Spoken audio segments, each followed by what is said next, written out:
Lifestyles of the Rich and Famous, starring Mike Leach. Good afternoon. I'm Zach Irwin on sports. Washington State has hired Mike Leach as its new head football coach. Leach and Washington State agree on a 5-year, $10 million deal. He brings his high-powered offense from his 10 seasons as head coach at Texas Tech all the way up to Pullman.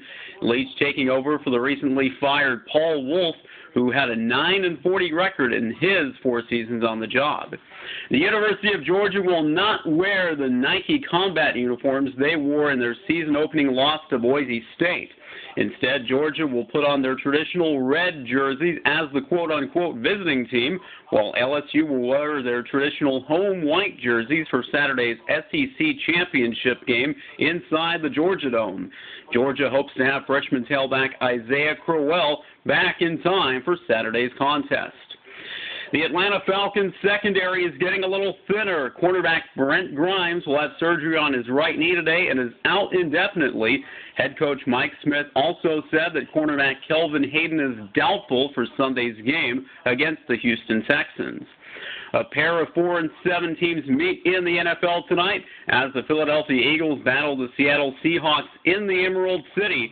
Michael Vick will miss his 3rd straight start with broken ribs. Wide receiver Jeremy Maclin and cornerback Dominique Rodgers-Cromartie are also out for the Eagles. Seahawks wide receiver Sidney Rice is out for the rest of the season with a concussion. Bruce Boudreau is not out of work for very long. The former Washington Capitals head coach takes over the Anaheim Ducks bench just after the team fired Randy Carlyle. Carlyle led the Ducks for 7 seasons, winning the Stanley Cup in 2007. This season, the Ducks have floundered with the third fewest points in the NHL with 18 and have a 7-13-4 record. And the Phoenix Coyotes will visit a place they left in 1996. Winnipeg. The Coyotes take on the Winnipeg Jets inside the MTS Center for their second and final meeting of the season. Phoenix Coyote captain Shane Doan is the last of the original Jets, making his return to Winnipeg for the first time in 15 years.